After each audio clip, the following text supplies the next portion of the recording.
Now we turn to the topic of empty cells. So we're going to consider a new data set. On slide 43, I mentioned that it's an LTA with empty cells for the latent classes and n equals 2000 still. But here we now have 4 classes at both time points.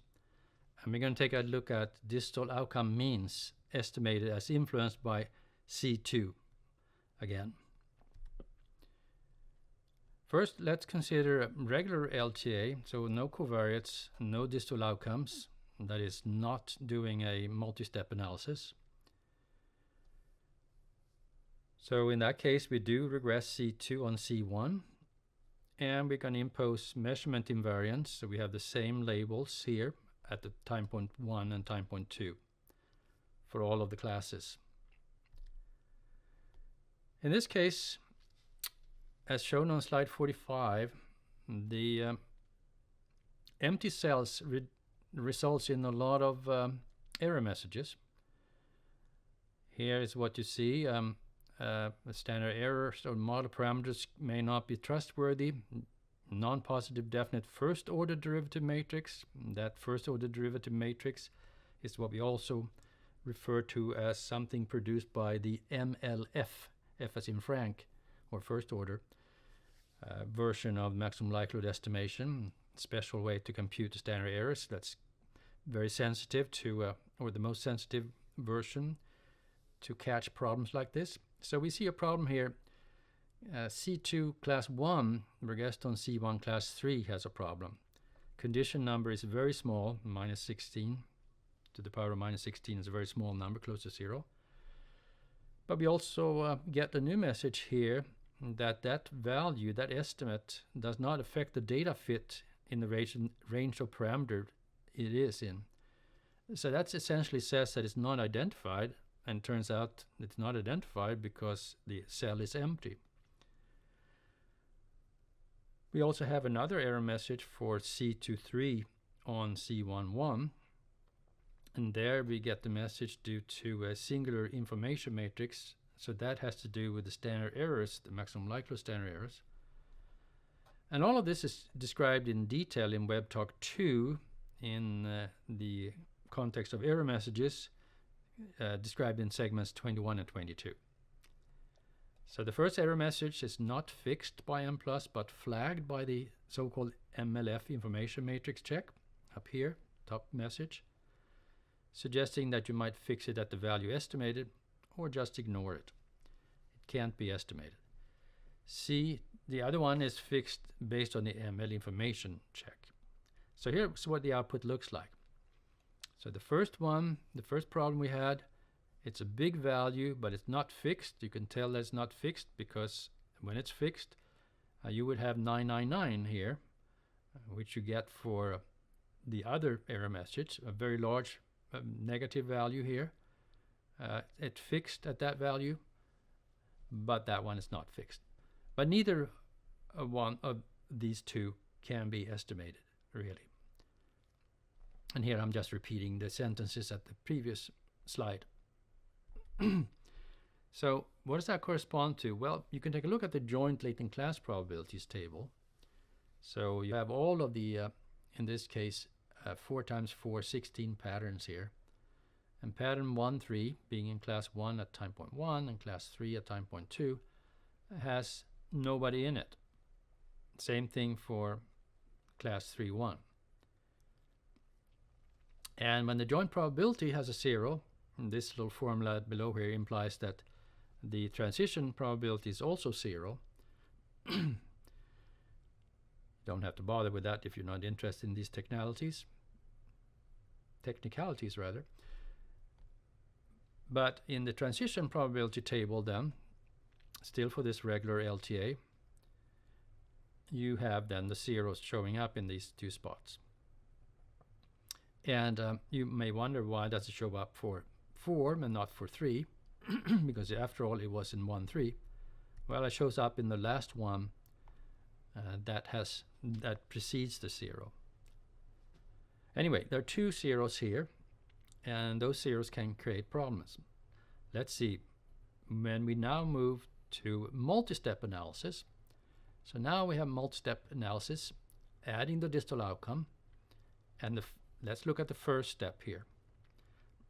So we do the latent class indicators, and we have the invariance across time as before, and we open up for the possibility of using all three methods by asking for C-probs for 3-step and BCH weights for BCH, and S values for 2-step. Now, here we are still in the first step, but we want to reorder the classes to agree with the LTA analysis without distal, just for comparison purposes for this talk. So we have an S values reordering here, and we have an op seed from that first run. Otherwise, things are the same here.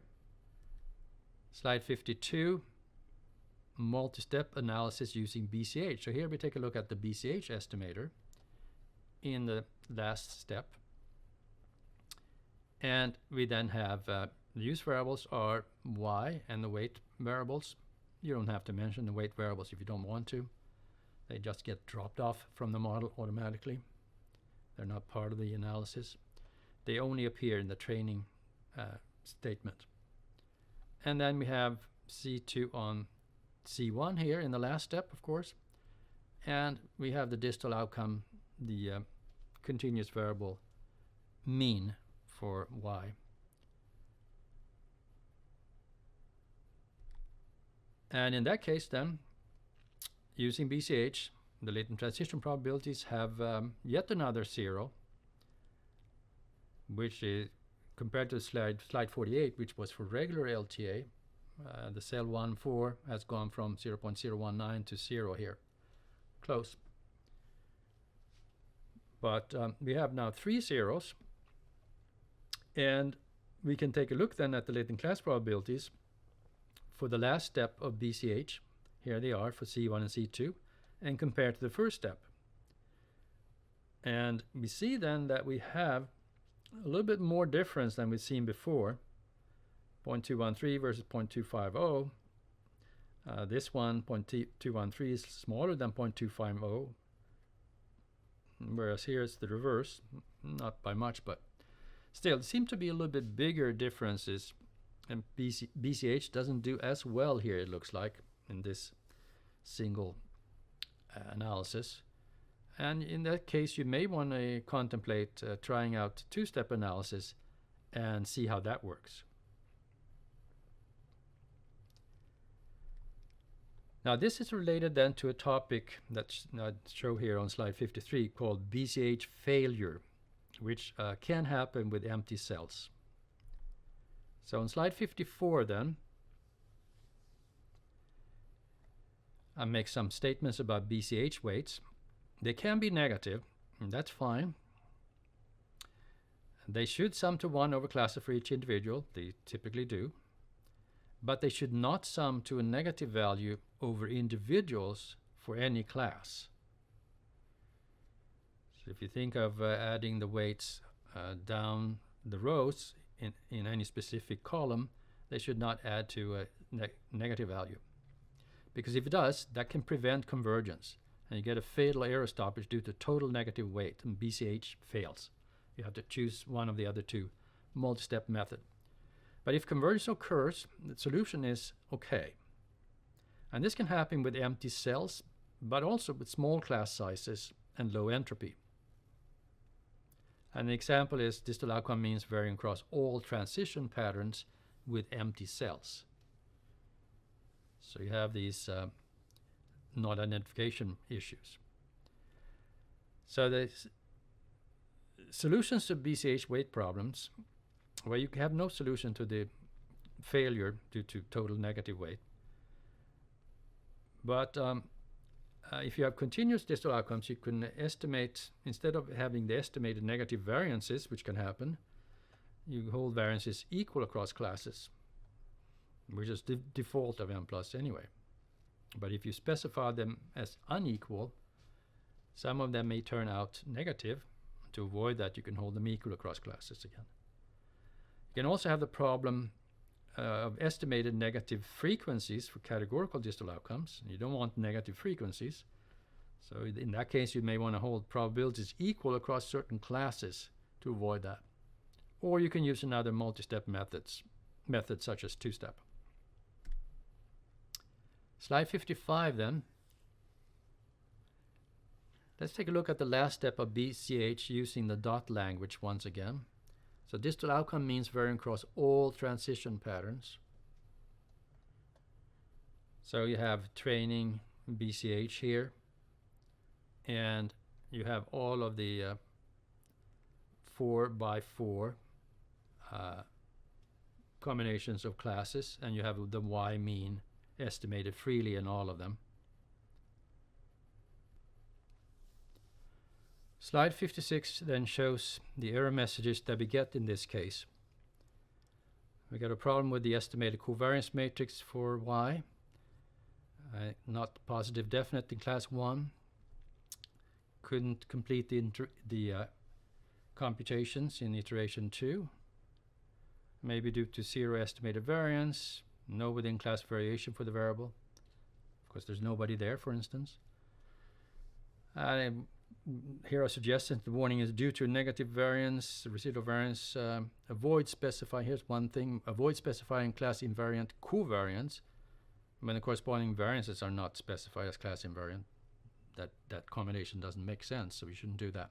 But the real error here is the fatal error again. The fatal error for the total BCH weight for class pattern 1, 2 is negative. This is likely an empty class. The BCH model estimation could not be completed. So BCH failure. Slide 57 then. We repeat that the fatal error total BCH weight for class pattern 1, 2 is negative. That's what we said on the last slide, right? Yes, but down here.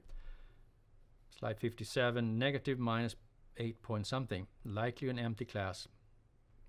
So if you want to look at that, you can actually look at the weights that you save from the first step, the BCH weights. You can do the sample statistics on them, on the weights. You can look at the means. And you see then that you have a negative mean here in the for the second weight, and the second weight corresponds to pattern 1, 2. You know, first weight is 1, 1, second is 1, 2, and this is 1, 3.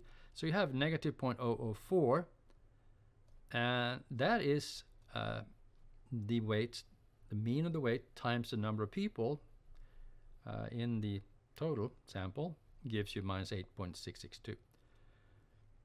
So you can see that the total weight is indeed negative as stated. So BCH fails here due to empty classes and estimating means for classes that have nobody in them. And therefore you may want to switch over to two-step analysis.